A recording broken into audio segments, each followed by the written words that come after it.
Hello friends, welcome back to one and only hit study. मित्रों, આજે આપણે શરૂઆત કરવી છે કંઈક નવી જ, જે તમને પંચાયત વિભાગ અથવા ગૌણ સેવા પસંદગી મંડળ હોય એમાં આવનારી ઓડિટર હોય, સબ ઓડિટર હોય, અકાઉન્ટન્ટ હોય, બરાબર, અથવા ઇકોનોમિક સર્વેયર હોય એમાં પૂછાવા લાયક પ્રશ્નો। તો વિડીયોને સંપૂર્ણ જોજો, બને તો લાઈક, શેર અને કમેન્ટ કરવાનું ના ચૂકતા। માનવીના આર્થિક વર્તનોનો અભ્યાસ કરતું શાસ્ત્ર એટલે ભાઈ કયું શાસ્ત્ર? અર્થશાસ્ત્ર। માનવીના આર્થિક વર્તનનો અભ્યાસ કરતું શાસ્ત્ર અર્થશાસ્ત્ર। અર્થશાસ્ત્ર શબ્દનો સાદો અર્થ શું છે? તો અર્થનું શાસ્ત્ર। સંસ્કૃત શબ્દ અર્થ એનો કંઈક મિનિંગ, બરાબર, એનો કંઈક મિનિંગ થાય છે અને જેના ઉપરથી તમે અર્થશાસ્ત્ર નામનું આખો વિષય ભણ્યા હશો। તો મિત્રો, એ અર્થશાસ્ત્ર વિષય કઈ રીતે આવ્યો થોડીક ચર્ચા કરી લઈએ। સંસ્કૃતમાં મિત્રો અર્થ હતો, અર્થ એનો ઉદ્દેશ, મતલબ કે એનો મિનિંગ, ઉદ્દેશ અથવા કશુંક મેળવવું, બરાબર। અર્થ આમ તો માનવ જીવનમાં ધર્મ, અર્થ, કામ અને મોક્ષ આ ચાર એના શું હોય ભાઈ? પુરુષાર્થ હોય। એમાંથી અર્થ એટલે આપણે એવું સમજીએ કે કમાવવું, બરાબર, પૈસા કમાવાની વાત અહીંયા છે। તો આ યાદ રાખજો, અર્થનો મિનિંગ શું થાય છે ભાઈ? ઉદ્દેશ અથવા કશુંક, કંઈક, બરાબર, કશુંક, સમથિંગ મેળવવાનો છે। ઇકોનોમિક્સ ભાઈ, ઇંગ્લિશમાં તમે જાણો છો ઇકોનોમિક્સ શબ્દ કઈ ભાષાના શબ્દ ઉપરથી ઉતરી આવ્યો? આવો સવાલ પૂછાય તો ગ્રીક ભાષાનો શબ્દ ઓઇકાનોમોસ। કયો શબ્દ? ઓઇકાનોમોસ પરથી ભાઈ આ ઇકોનોમિક્સ શબ્દ ઉતરી આવ્યો। ફરીવાર ભાઈ, ઇકોનોમિક્સ શબ્દ કયા ગ્રીક ભાષાના શબ્દ ઓઇકાનોમોસ પરથી ઉતરી આવ્યો? બોલવામાં જીભ ભલે ગોટા વળી જાય, પણ તમારે યાદ રાખવું પડશે ભાઈ, કારણ કે આમાંથી ડેફિનેટલી એકાદો ક્વેશ્ચન તમારી એક્ઝામમાં ડોક્યુ કરી જાય ભાઈ। પ્રાચીન ગ્રીસમાં ઘરવખરી એટલે ઘરનો સરસામાન કે જે વ્યક્તિગત માલિકીનો હોય છે તેને શું કહેવામાં આવતું? તેને મિત્રો ઓઇકોસ, બરાબર, OIKOS, ઓઇકોસ તરીકે ઓળખવામાં આવતો ભાઈ। ફરીવાર, પ્રાચીન ગ્રીસમાં ઘરવખરી સરસામાન કે જે વ્યક્તિગત માલિકીનો હોય છે તેને શું કહેવામાં આવતું ભાઈ? તો એને ઓઇકોસ કહેવામાં આવતું, OIKOS। તો યાદ રાખજો ભાઈ, આવો સવાલ પણ પૂછાય। ઘર સામાનનું વ્યવસ્થાપન કરવાની રીતને ભાઈ ઓઇકોસ, તમે સમજી ગયા, ઓઇકોસ એટલે ઘર સામાન, સરસામાન, બરાબર। હવે આનું વ્યવસ્થાપન કરવાનું મતલબ કે કઈ વસ્તુ ક્યાં આવશે, કઈ જગ્યાએ આવશે, આવું વ્યવસ્થાપન કરવાનું। તો આ વ્યવસ્થાપન કરવાની રીતને નોમોસ કહેવાય। શું કહેવાય? NOMOS, નોમોસ। યાદ રાખજો, આવું પણ પૂછાય। માણસે કરવાના પુરુષાર્થની સંખ્યા કેટલી છે? ભાઈ, માણસે પોતાના જીવનકાળ દરમિયાન 4 પુરુષાર્થ કરવાના હોય: ધર્મ, અર્થ, કામ અને મોક્ષ। ફરીવાર, માણસે પોતાના જીવનકાળમાં 4 જેટલા પુરુષાર્થ કરવાના છે: ધર્મ, અર્થ, કામ અને મોક્ષ। અર્થશાસ્ત્ર પુસ્તકના લેખક કોણ છે? ભાઈ, ઇકોનોમિક્સ અર્થશાસ્ત્ર પુસ્તક કોણે લખ્યું? તો કૌટિલ્ય દ્વારા લખવામાં આવ્યું છે ભાઈ। કૌટિલ્યનું બીજું નામ ચાણક્ય છે ભાઈ। શું છે? ચાણક્ય છે ભાઈ, અથવા વિષ્ણુગુપ્ત કહી શકાય ભાઈ, વિષ્ણુગુપ્ત, બરાબર। તો આ બધું તમારે યાદ રાખવું જોઈએ મારા વાલા મિત્રો, યાદ રાખતા જજો ભાઈ, પ્રશ્ન પૂછાઈ શકે।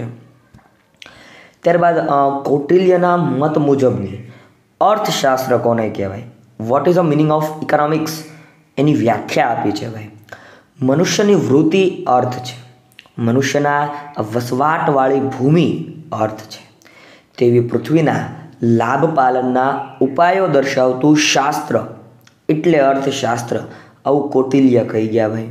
જો કૌટિલ્યએ મનુષ્યની વૃત્તિને અર્થ કીધી, મનુષ્યના વસવાટવાળી ભૂમિને અર્થ કીધી અને તેવી પૃથ્વીના લાભ અને પાલનના ઉપાયો દર્શાવતું શાસ્ત્ર એટલે ભાઈ અર્થશાસ્ત્ર.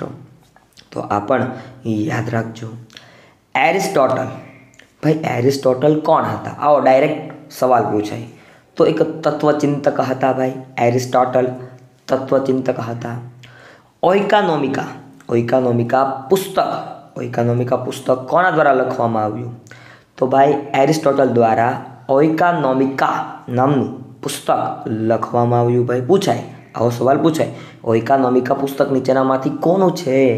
તો એરિસ્ટોટલ. ભલે એ તત્વચિંતક હતા પણ છતાં એણે અર્થશાસ્ત્રની થોડી ઘણી વાતો છણાવટ કરી હતી ભાઈ.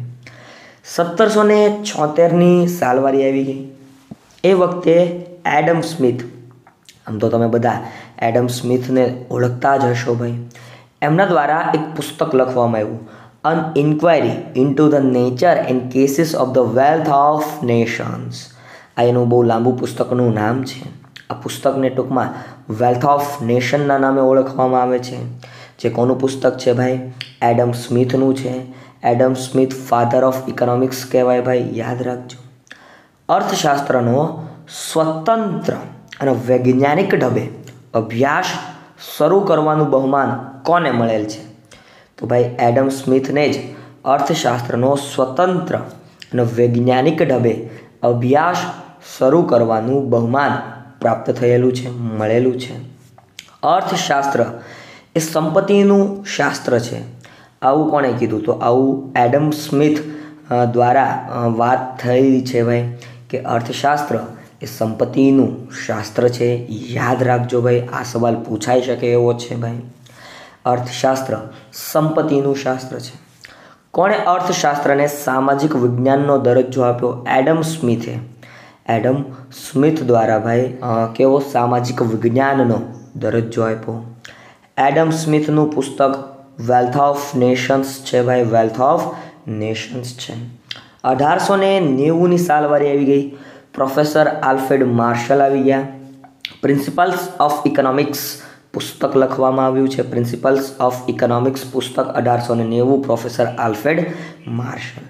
કોના મતે માનવીની રોજિંદી આર્થિક પ્રવૃત્તિઓનો અભ્યાસ કરવામાં આવે છે? મિત્રો પ્રોફેસર માર્શલ એવું માનતા હતા કે અર્થશાસ્ત્ર એ માનવીની રોજિંદી આર્થિક પ્રવૃત્તિઓનો શું કરે છે ભાઈ? અભ્યાસ કરે છે, સ્ટડી કરે છે.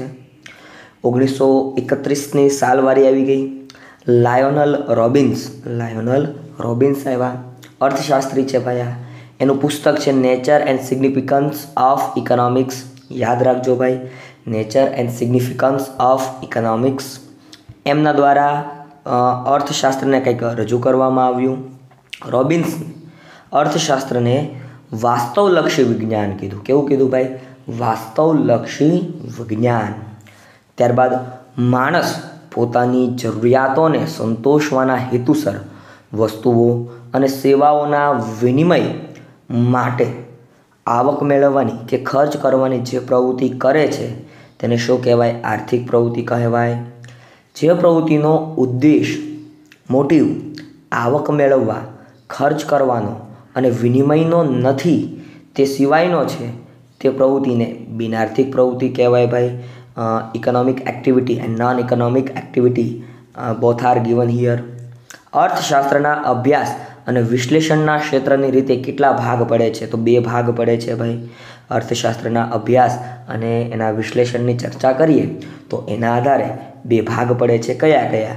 તો એક આવે ભાઈ એકમલક્ષી અર્થશાસ્ત્ર અને એક આવે સમગ્રલક્ષી અર્થશાસ્ત્ર. તો આ બંને યાદ રાખવા જેવી બાબતો મારા વાલા મિત્રો, યાદ રાખજો ભાઈ. ત્યારબાદ અર્થશાસ્ત્રના અભ્યાસમાં અર્થતંત્રના એકમોનો અભ્યાસ થાય છે, જેને શું કહેવાય? જો અર્થશાસ્ત્રના અભ્યાસમાં અર્થતંત્રના માત્ર એકમોનો અભ્યાસ થાય છે, જેને શું કહેવાય? એકમલક્ષી અર્થશાસ્ત્ર કહેવામાં આવે છે. What is the meaning of એકમલક્ષી અર્થશાસ્ત્ર? તો અર્થશાસ્ત્રના અભ્યાસમાં અર્થતંત્રના એકમનો જ અભ્યાસ થાય, બરાબર? કોઈ એક યુનિટનો જ અભ્યાસ થાય, એને એકમલક્ષી અર્થશાસ્ત્ર કહે છે.